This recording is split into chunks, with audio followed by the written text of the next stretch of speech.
And hello again, everybody, and welcome to our latest edition of Making Waves, our weekly look at Roosevelt University athletics. Coming up, we'll have interviews with Jason Becker, head baseball coach for Roosevelt University, and also Mark Zmojdzin from the Roosevelt University men's volleyball team. But first, our Week in Review segment that we start off every week with here on Making Waves, joined again by Camden Schuchaskie, our producer-director. And Camden, looking back, getting into the spring sports now as the winter sports are in the rearview mirror, and busy time, and starting off with baseball, and great weekend last week in Ohio. Able to go to Ohio, 4 games in 2 days. They were able to get a great result, 4 wins out of 4 games. Offense averaging over 8 runs a game. So a great, I think, morale boost for the baseball team as they head into the conference season. Yeah, absolutely. I think, it was certainly not an easy trip down to Florida. They didn't get the results that they necessarily wanted. They ended that trip with a nice win over St. Leo. But I think that, as, Coach Jason Becker talks a little bit about in this interview that, you guys are about to see, it was important to get those games and see what adversity was like. I think it's a young team. There's a lot of new guys on the team. And so playing good opponents is how you grow. And so it was really nice to see them kind of get that last win, that really nice win against St. Leo in Florida, but then come back and build on that momentum and carry it into 4 wins this week. And it was huge for the team. Well, and it's a little bit of a cliche, but it holds true. And that is that the head Jason Becker will be talking about this in a moment with him, that Florida tripped some tough opponents. But again, young team, and it's a great learning process for the team, isn't it? And it paid dividends. Got that win over St. Leo, and then they were able to get to Ohio and sweep. And anytime, regardless of when or where it is, getting a 4-game sweep, if you get 3 out of 4, you're happy. You get a 4-game sweep, and that's just a tremendous result. Yeah, I think that one of the cliches across all sports is it's hard to beat a team 3 times in a season if you're playing basketball. It's hard to beat a team, 3 times in a season, whatever sport it is. But in baseball, when you're playing a team twice in 2 days, or in the conference season, we play 4 times in 3 days, it can be difficult, even at the MLB level, right? You might put the Dodgers up against the worst team in the league or something like that, and that team's still going to probably get 1 or 2 out of every 4 or 5 games you play. So the fact that they were able to take all 4 is really nice, and also the way they did it on Friday, especially. Of course, that offense was really, really good. Over the course of the series of the weekend, the offense averaging over 8 runs a game. But on Saturday, 2 one-run ball games that they were able to pull out, a couple comebacks that they were able to pull off. You have to learn how to win in different ways, especially with the GLIAC season coming up. Of course, they'll be heading up to Grand Rapids to play Davenport this weekend, a really good team. You're not going to blow out every team you play. You're going to be in those close one-run ball games, and getting that experience and learning how to win those games is crucial, especially for a team that's so new and still learning how each other, just learning each other overall, but especially for a young team as well, it's so important to win those tight ball games. Well, you kind of read my mind as you were answering the question there a little bit, and that is the close game factor. And I think it especially holds true in baseball because, again, not every game is going to be a blowout. Talked about it during the volleyball segments we've done over the past couple of weeks when the volleyball team went 5 sets, able to gut out a close win. Same holds true for baseball. And I think baseball especially, close wins are a real morale boost because, baseball, you're in a situation where tie game late, 1-run game late, the game literally hinges almost on every pitch. There's a lot of pressure there, and you got to love the fact that anytime a team is able to get a close win, again, it's got to be a great morale boost. Yeah, and particularly in baseball, high leverage situations, right? It's so crucial to get those at-bats or those innings or even those opportunities in the field when there's a little bit more pressure on you. And all of a sudden, it's harder to take those pitches close to the edge of the zone because, if it gets called and that's 1 down in the top of the 9th, whatever it is, there's more pressure on that situation. And you just develop and you grow more as a player. You learn how to behave, how to act in those situations. And so hopefully further down the road, as we progress into the conference season and those games become even more important as the schedule progresses, these guys are able to rely on those, experiences that they got in Florida, that they got this past weekend playing in those high leverage situations, and are able to use them to help them pull out some wins, hopefully, as we progress through the season. Talk about being able to get comeback wins as well. So important. You obviously don't want to be in that situation, but still, it's got to give you some confidence knowing that whatever situation you might be in, unless it's something like a 15-run difference or the game's completely out of reach. But regardless, any reasonable situation you're in, you have the ability to come back and ultimately get a win. Yeah, and it's something that you can point to, right? Because maybe this weekend they find themselves down 3, 4, 5 runs, and they're able to say, "Hey, last weekend we were down 5 runs, we were down 6 runs, and we were able to pull out a win." And so it's something you can hang your hat on and say, "Hey, we did this once before. There's no reason we can't do it again." And obviously, you're not going to come back from every 5-run deficit, 6-run, 7-run deficit, whatever it is. And like you said, you don't want to find yourself in those situations, but it's baseball. It happens, right? There's just some days where your starting pitcher doesn't have it, or the batters on the other team seem to be on it for some reason. And so when you're able to point to a specific instance and not just you have an actual tangible result in which you came back from that big deficit, it truly leads to belief, regardless of what the score is in any game moving forward. One thing I've noticed as well, covering the college game, a little bit different, I think, from the major leagues, and that is that with the aluminum bats, college seems to be a much more offensive-minded level of baseball. And with that in mind, again, no lead in many cases, no lead is safe, is it? Yeah, absolutely. I think the ball seems to fly a little bit more, and as Coach Becker talked about a little bit when we were coming up to the studio this morning, when that wind is blowing out, to the outfield and can help the ball fly a little bit. And I think that every inning and every pitch is even more important and emphasized even more. When even if you have that 5-run lead, right? Like we saw this weekend, Roosevelt found themselves down 6-0, and whoever you find yourselves up 6 runs, you think, okay, this is comfortable. We can go out there. It feels like we're gonna get this win. All it takes is one guy, to get on base, and then he steals a bag, or to rip a triple into the left center field gap, or go yard, whatever it might be. All of a sudden, that momentum builds, and it builds, and the confidence builds. And I think that one thing that's interesting that you'll be talking to Jason Becker, coming up shortly, is how guys work off each other, right? And the scouting reports that go into every game, and it's so fascinating to think about. There's so much data on each of these guys, right? Both from the batter's perspective and the pitcher's perspective. And when you're able to say, hey, this guy might have a really good fastball, but he's not on it today, or he's tipping his pitches, or whatever it might be. The way that the players work off each other is so crucial. And so, like you said, I mean, the ball seems to fly at the college level, and we saw that this weekend. And hopefully, as we continue to progress in the conference season, we can see that keep happening for Roosevelt. And one thing we'll touch upon as well with Coach Becker, conference season coming up, and not to belabor the point, we talk about it so often during the course of any season, regardless of the sport. But the conference season is where you really kind of, I think, kick it into high gear a little bit emotionally, because that's the part of the season that's going to make or break your season and determine how far you go. Yeah, absolutely. And I think even though the teams are different year to year, you start to get familiar with these programs, right? And so Roosevelt, of course, a newcomer to the GLIAC, but a season ago they're playing these teams, and all of a sudden it's the second time, and the next year you have a new set of faces, but it's the same opponent, right? And they have some new guys, but ultimately the team, the program, the university you're playing is the same, and so everything is more elevated, right? And also playing 4 games in 3 days, and you're making this road trip up, and like you said, it kind of determines how far you are going to go in the season. And it's a tough challenge this weekend. Davenport's a really good team, but it's nice to see them pull off these 4 wins this past weekend. And momentum is everything in sports. We talk about it. I feel like every episode we're talking about how important momentum is, but it's true, and it's worth noting that they were able to bounce back from a rough trip down to Florida, to gain a lot from that trip and then put it into practice, right? And we'll see if they can keep doing that this weekend. Turning now a little bit to softball as well, and the softball team getting a little bit of a break after heading to Florida. They had 10 games that week, as they did last year, and now they've been able to get a little bit of a rest as they go into the conference season. Yeah, I'm sure they're itching to get back out onto the field. It's been a couple weeks, like you said, and again, kind of a similar situation with the baseball team. Applies to the softball team. Not necessarily the results that they might want in Florida. I know they also had a 12-hour stay in the airport at some point, travel issues that only compounded, the problems they went through. But like you said, it can be nice to kind of reset, take some time off. And for them as well, getting right into the conference season. They have Purdue Northwest and Grand Valley State this weekend. A couple opportunities against teams, you feel like they're good teams, but you feel like they have a chance to beat.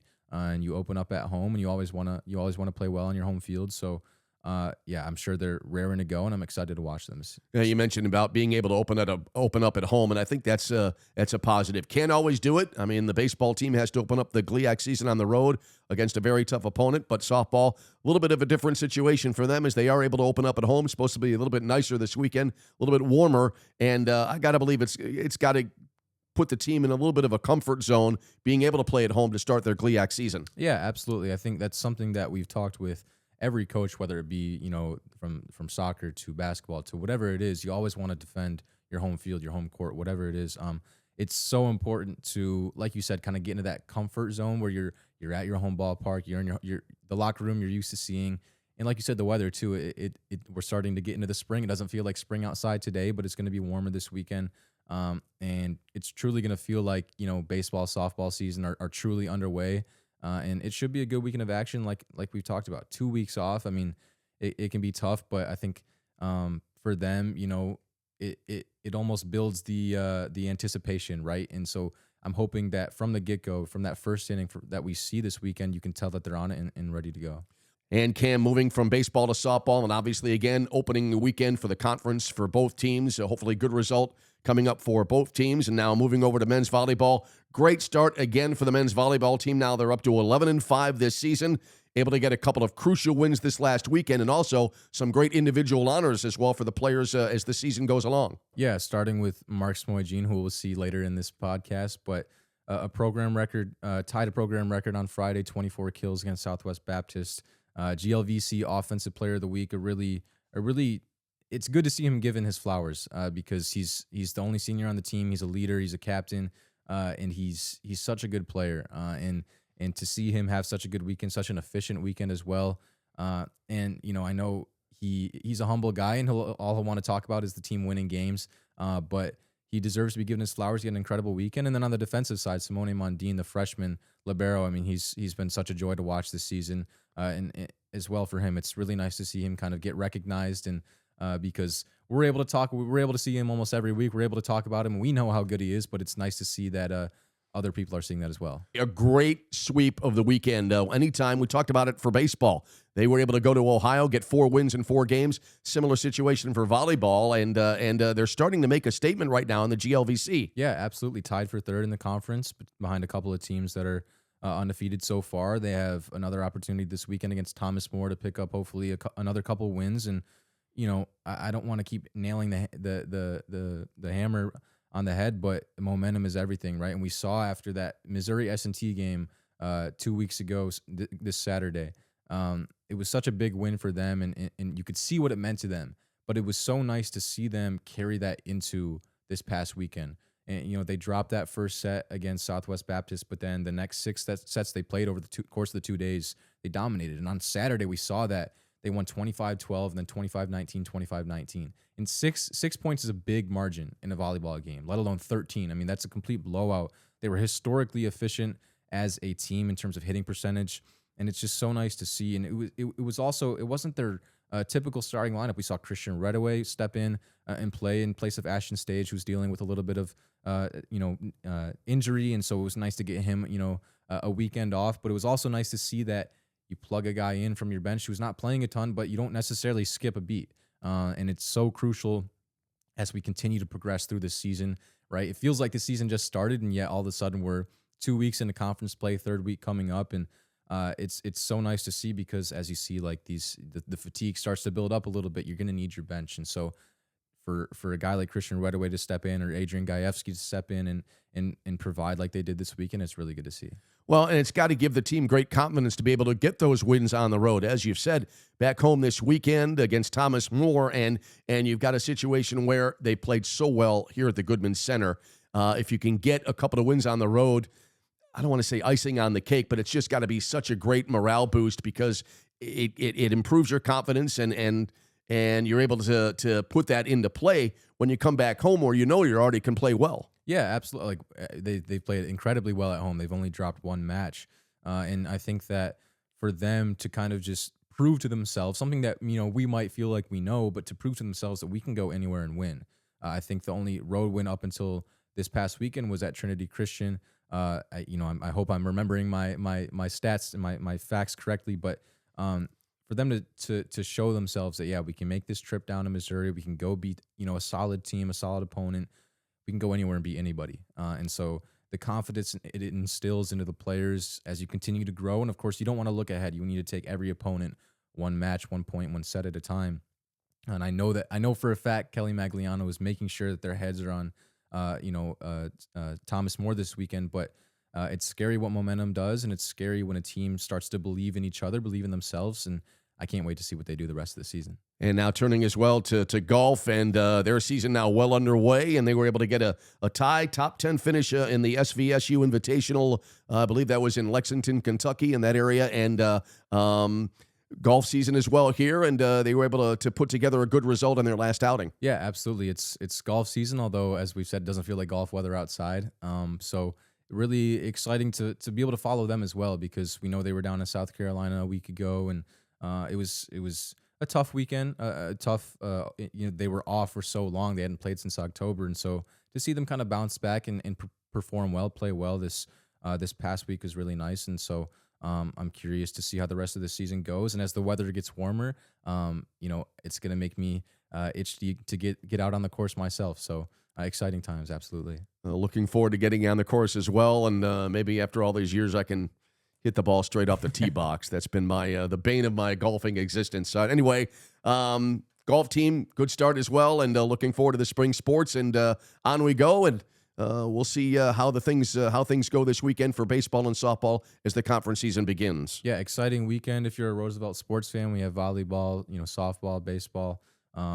As you said at the top of the conversation, spring sports fully in swing now. We're getting hitting conference play finally for all three sports. So it's a big weekend. Of course, March Madness as well. But so if you're a sports fan, you're in heaven. But specifically for us, I mean, couldn't look forward to a better weekend. Alrighty, well, that'll wrap up our review segment, and also a little bit of a preview of the weekend to come for Roosevelt Athletics. We're going to pause, take a quick time out. When we come back, we'll have our interview with baseball coach Jason Becker right after this break. So stay with us on Making Waves.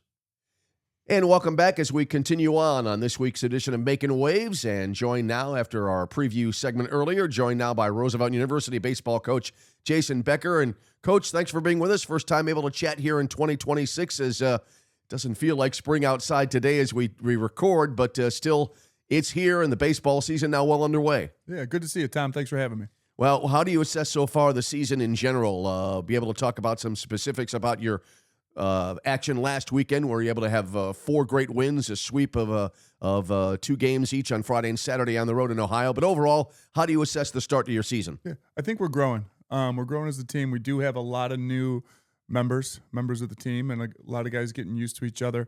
But I think we're trending in the right direction. We had a good weekend. We're looking to build on that as we move into practice this week and through the conference season, starting with Davenport. I know I was at that opening game in Joliet. Got a great weather day that day for mid-February. It's always kind of a roll of the dice, but it worked out well for that game. 9-3 win to start the season. A little bit of a bump on the road there at times since then, but as you said, it is a growing process with such a young team. Yeah, and we planned our schedule to put us through it, through a little bit of a gauntlet, through Quincy and then heading through Florida, just to prepare us and understand what it takes to be at that upper echelon of teams and find ways to win.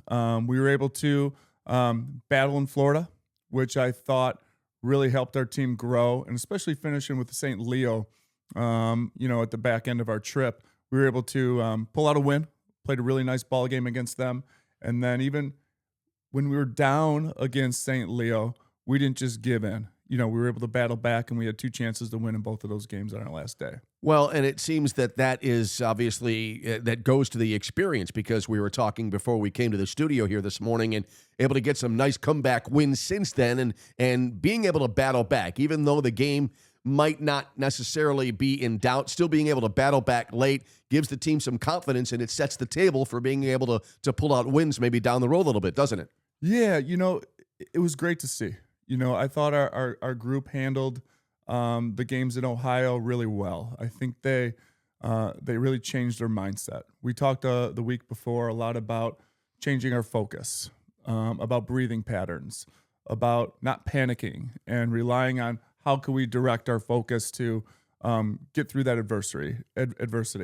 Being down late in the games on both on that last weekend, we were able to fight back, grind, get some big hits, work some great at bats, get some great pitching, and able to pull off 2 wins. Really helped our confidence. We're going to dive back into our breathing this week, our mental toughness, our mental focus, because we really feel that we're talented enough. But if we could control our breathing, our mindset moving forward, that makes us more elite. And when we play against more elite teams, we could pull out those wins. You talk about controlling breathing and similar aspects. It sounds like that there's a lot that goes into playing baseball, not necessarily everything pertains to what happens between the lines. You've got a lot of other stuff that you want to try to work on that helps you win games. Yeah, and that's what we did. The coaching staff did a great job last week of pulling the guys together, going over some different situations, how to handle those situations. We really focused more on the mindset last week compared to the amount of reps because we're talented enough. We have the ability to hit the ball, catch the ball, throw the ball. It's just about now seeing the game in a different way. And I think the guys really did that, especially some feedback. I heard from a couple of guys, I was really able to control my breathing, in this at bat or after I made an error, because there is going to be some adversity as you go through a game, as you go through a season, and really proud how the guys stepped up last week, and I can't wait to see them play this week. Well, you look overall at the way things have gone so far. It sounds like you feel that the preparation work has been put in, and now you're setting yourself up for what hopefully will be a good run during the GLIAC season, which is coming up quick. Yeah, it starts this week. We head to Davenport this weekend. We're excited to play. The GLIAC again is a gauntlet. There's very talented teams, high intensity, magnified situations will be put to the test, and we're anxious to see how we could control our breathing, control our mindset, and go out there and compete. We're excited to make our way to Davenport this weekend. Well, a tough opponent to start as always, but I recall so vividly the final series of the season last year. It was against Davenport, and you were able to get that one clutch win at the time you needed it most to be able to get into the postseason last year. That's got to be a great experience for some of the players that remain to look back on and to be able to draw on as you move on through the season, and also for yourself as a coach. Yeah, we've talked about that. I know I hear the players talking about it too. Believing they could go in and beat a top-ranked team, a top-ranked team in the conference, and hopefully that mindset, propels us to some success this weekend. Overall, just one thing that I was thinking about driving in this morning, and something that I've noticed, kind of a general question here, is that after every game, high school and college especially, it's almost universally done. The coach will bring the team to the outfield. Let's say it's between the games of a doubleheader or even a single game, and you have a chat with the team. I see almost every coach at the collegiate level take that path. Just as in general terms, what's the tenor of that kind of conversation? Is it basically an overview of the game, and this is what we want to do well, this is what we did well, this is what we want to continue to do well, this is where we need to improve? Is that basically the tenor of those kind of meetings? Yeah, it all depends on how the game went. What's the next step? Are we in between a doubleheader? Are we heading on our way home? Playing some tough games out in Florida, we really tried to keep it positive. There was a talk that we challenged the guys on how to come back, maybe digging themselves out of a hole, and it's up to them. And two, as coaches, we're not afraid to change our outlook and change some things to help the guys be the most successful, put them in the most successful positions possible. But yeah, we really tried to keep it positive, acknowledge some good things that happened in the game, also things that, hey, we need to get a little better at. But we want them going into that next game with a really good mindset to be ready to compete.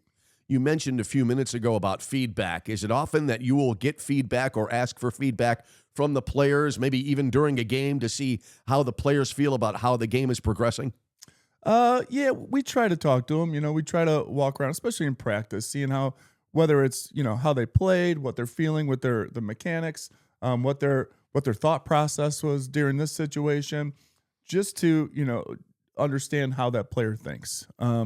Not so much every play during the game. There's going to be some things that happen that their teammates need to pick them up. Well, for example, I know there's some mistakes that happened this past weekend that wasn't brought to their attention right away. We just gave over and gave a fist pump just to know that we had their back. So I think they're growing as a group. They're a close knit group, and I really think they enjoy playing with each other.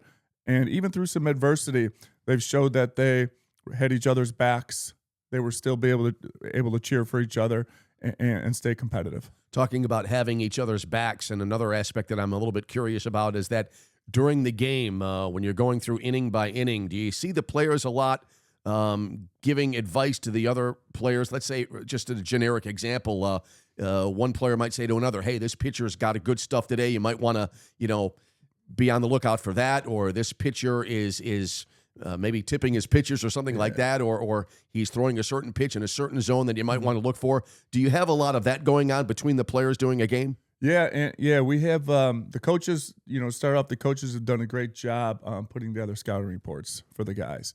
As a new pitcher comes in, as a new hitter comes in, we have information on everything and everybody for those guys. Also, after some tough at bats, maybe a leadoff hitter, lines out, he comes back and tells the guys what that pitcher has. As far as maybe getting jumps off first base. The guys say if they feel something they've read in the pitcher's stretch and their motion, they come back and tell it. So they do communicate with each other, and it's fun to see that. And they're hoping for each other to be successful each time out. Pulling back and looking at the larger picture, one thing I've noticed looking at the schedule is that you've logged a lot of miles so far. Had a home game scheduled last week. The weather had other ideas, unfortunately, for your home opener. So now I think you have to wait till April to play your first home game. Yeah. How is the team dealing with that? Yeah, it's tough. It's tough, but we do have a back end heavy home schedule. So hopefully that will play to our advantage.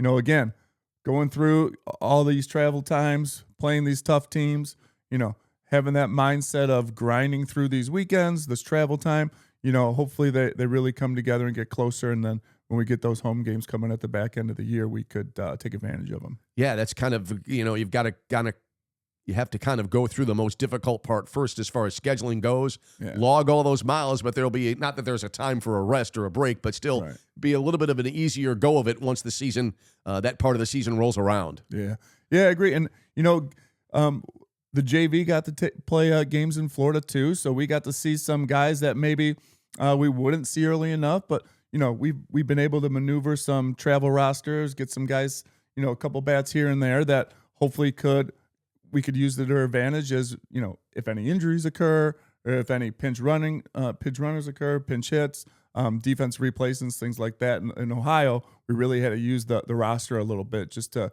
stay within the game and get what we needed out there. Looking back at the Florida trip, it sounds like as a coaching staff for you guys, there's no rest there, is there? As you said, even on a day off of the varsity, you're probably at a JV game, and as you said, getting some good information about players that you might be able to plug into into games down the road. So important to get those games in. We played 9 varsity games. We played 6 JV games, that's 15 games down there in 8 days, which is huge for the program, huge for the guys to get those reps in. So hopefully that as the JV schedule gets going back at home, as the varsity schedule goes, everyone gets their opportunity to show what they could do and be successful out there.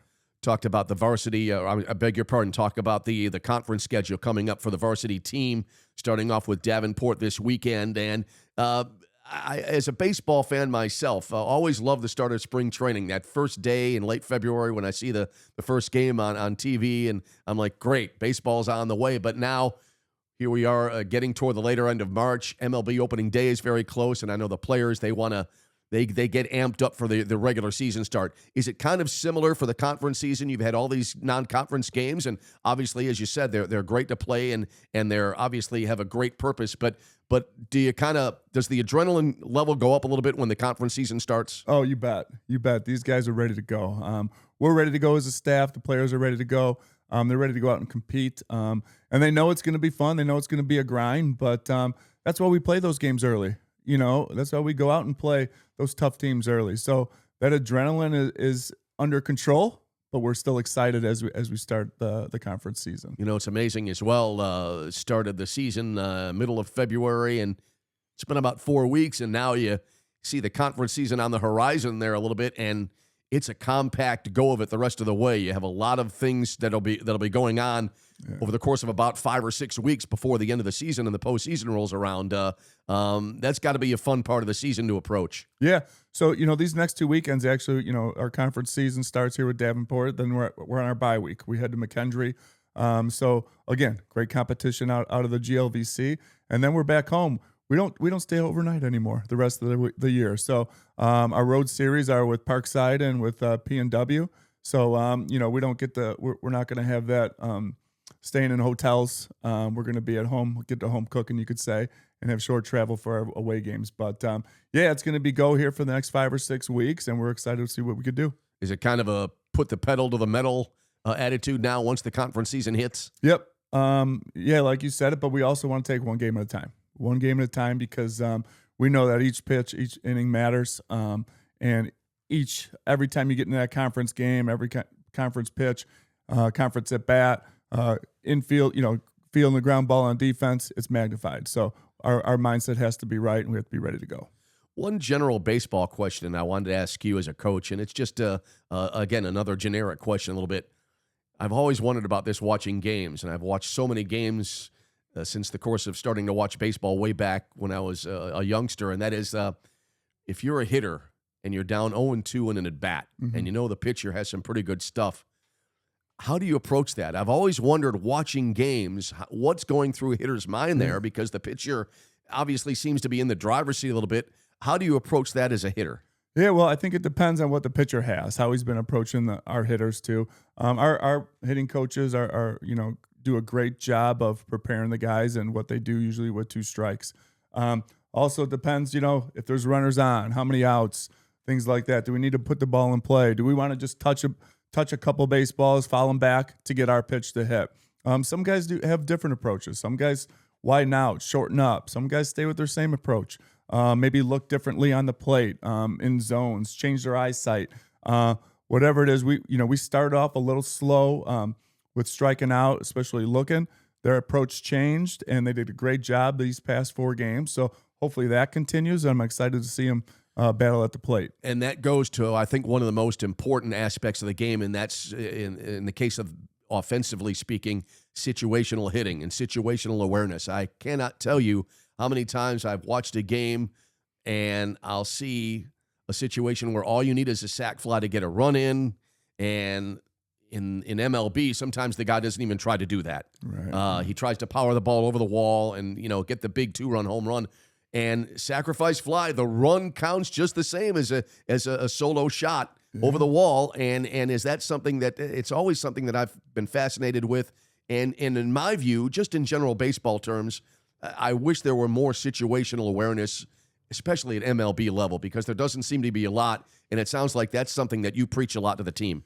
Yeah, we have been. And, one of our games down in Ohio, I believe we scored 4 or 5 runs, and it was a lot of stealing bases, bunt, moving over, sac flies. So maybe an error here, an error there, but moving runners. And that shows that those little things put pressure on the defense. And that's what we're looking to do. And we're trying to score every inning, trying to get a run into third with less than 2 outs as many times as possible. And, and that gives us the best chance to score and continue to push the pedal to the metal as we move through the game. Kind of a get them on, get them over, and get them in mentality, it sounds like. Yep, that's what we've been doing. That's what we're looking to do this weekend. Alrighty, Coach. Well, thanks for joining us this week. Look forward to having you back at Ozinga Field and calling your games, and best of luck on the road this weekend. Thanks, Tom. Good seeing you. Coach Jason Becker with us. We're going to pause, take a timeout, come back with more right after this on Making Waves. Lakers fans, I now have the pleasure of being joined by Roosevelt's very own Mark Zmojdzin. Mark, it's a pleasure to have you here. Before we get into it, I just want to give you a chance to introduce yourself to any Lakers fans who aren't already familiar with you. All right. My name is Mark Zmojdzin. I was born in Prospect Heights, grew up in Des Plaines, then I moved back to Prospect Heights but live the majority of my life here in Illinois. Awesome. So getting right into it, we're going to talk about the volleyball team so far this season. 11-5 right now, 3-1 in the conference. It's been a really good start for you guys. I guess you can't even say start at this point. You know, we're already 2 weeks into conference play. A really nice weekend this past weekend that we'll talk a little bit more about. But I first want to ask you about your perspective on the season so far, because us sitting on the sidelines or watching online, you know, we have a different opinion. And it can be easy to list off a bunch of facts and stats about how you guys are doing so far this season. But just talk a little bit about this season so far from your perspective. I think the best parts about this season is everybody wants to win this year. I feel like there's a joint effort for everyone to compete at the highest level. And I think all of us can agree that we really want to win. And yeah, there's a few games we wish we could have won, either won at all or won faster, been closer, but you know, it feels like we go out there every night and we really put our heart into it. And I think that's the most important thing. And, you know, preseason, non-conference games, you know, you could lose a few. But now that we're into conference play, I think everything that we've learned from before the season started, like conference play started, I think we're really pushing it into conference play, which I think is beautiful. Yeah. It sounds like winning is kind of embedded in your guys' culture. And if you want to speak a little bit more on that, it just seems like you guys, like you said, really all are pulling in the same direction. Yeah, I mean, other years here, I don't mean to bash on him, but yeah, it hasn't been the most successful, and I've been part of those teams, and so I feel it's very different this year than other years. Everybody is committed to, like, they really want to win. I could tell from the first day we came in here, they all love volleyball. They live, breathe volleyball. They live, breathe winning, and no one likes losing. But I feel like this year we're not okay with losing. The main important thing is we win together and just win as a whole. Yeah, absolutely. Talk a little bit more about those differences, specifically because you're the only guy that's been here 3 years. There's a couple of guys who have been here for a year, but you're the only senior on the team. You've been part of this transition process that we'll talk a little bit more about in a second. But what are some of those differences that you've noticed from your sophomore and junior years to now? I mean, I think other years it was a lot more about life came first, volleyball came second, and you know, nothing wrong with that. You know, most important thing about being a collegiate athlete is coming out of it with a diploma, getting a job after. So there's nothing wrong with focusing on working. You know, obviously people need to earn money, they need a way to live. I feel like this year though, like, you know, almost the entire team is living inside the Wabash. Every time there's an open gym, everybody wants to get reps. Like, feels like people are sometimes disappointed when we get a day off because they just want to play more. And I think it obviously translates to the court. You know, the more you play, the better you get. And other years, I don't feel like we really had that, and we just had our priorities on other things. And yeah, they were important, but you know, to win games and to be successful, obviously you've got to be 100% committed, and we really have that this year. Yeah.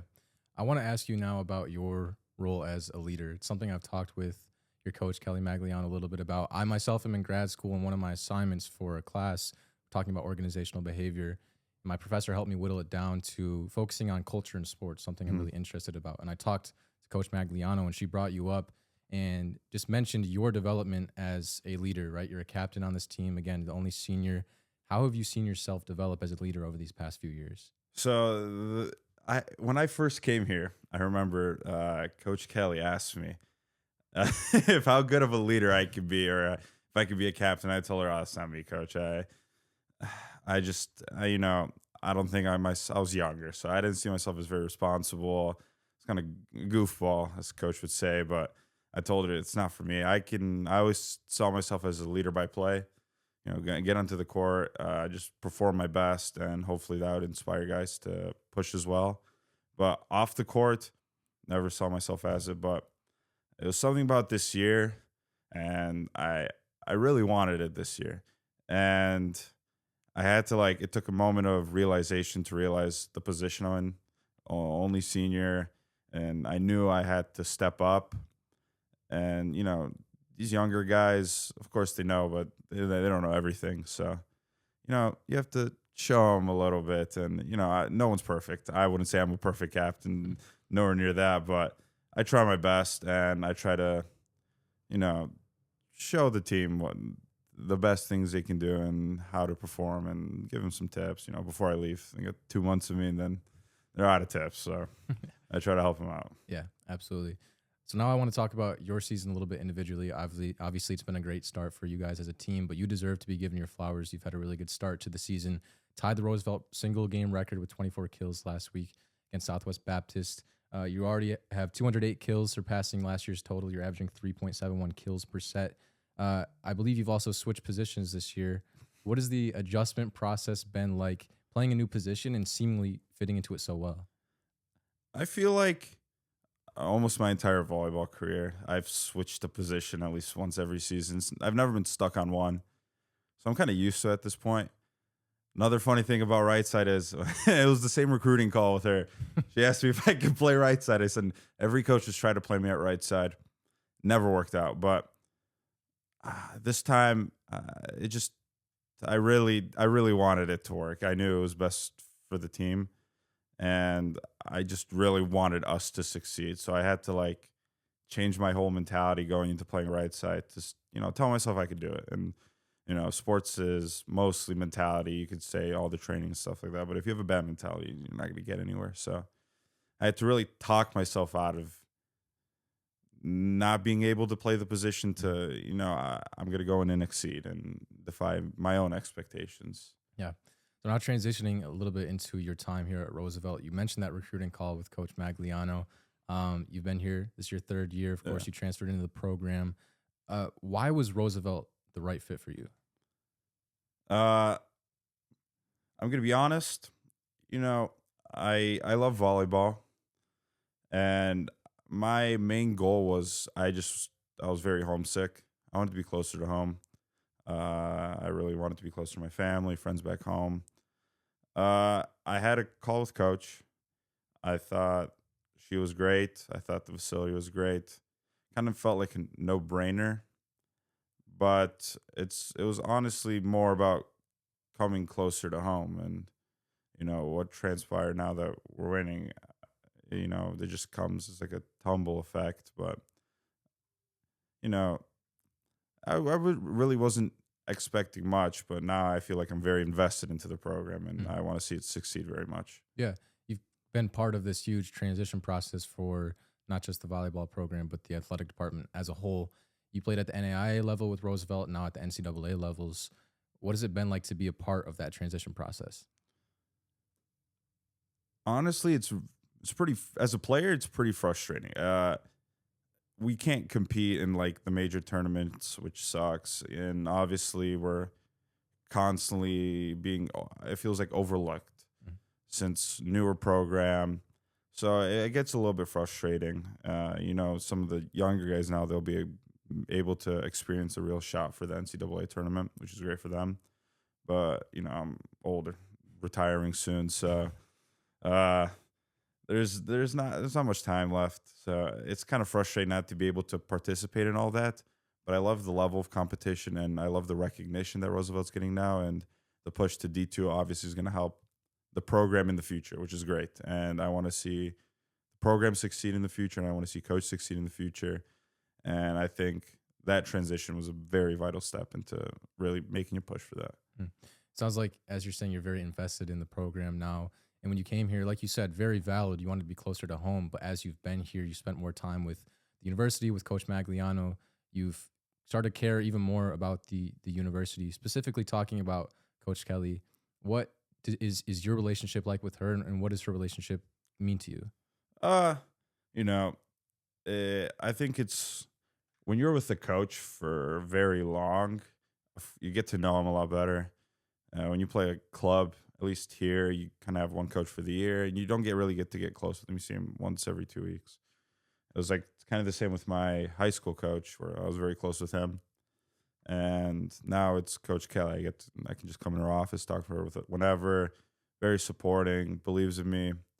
So it's nice being part of a program with coach and personnel that they care about you and they want the best for you, and they're always going to be there for you no matter what. Yeah. Now, wrapping up my last question, as I've said, you're the only senior on this team. How will you look back on your time at Roosevelt and remember your time here? I mean, I won't be able to tell you till I finish it. I either feel great about it at the end of the season, or it'll be filled with regrets. Of course, there's gonna be great moments, but it'll be the feeling of, could I have done more? Mm. And I feel like that's also very important for younger guys, is when you go through the college process or play a new sport with the timeline, you'll finish whatever you're doing, and you're going to be sitting there thinking, could I have done more? Could I have achieved more? And you either go out of it feeling like you've accomplished everything, or like you've just wasted your time, not done enough. But I feel like the way we're heading this year, I'm excited that I'll be able to, look in the mirror, look at my team, look at everybody, and feel like, we've accomplished something. We've proven something. We've, made it somewhere, Yeah, absolutely. That'll do it for us here today. Mark, thank you so much for joining us, and best of luck this weekend and the rest of the season. I appreciate it.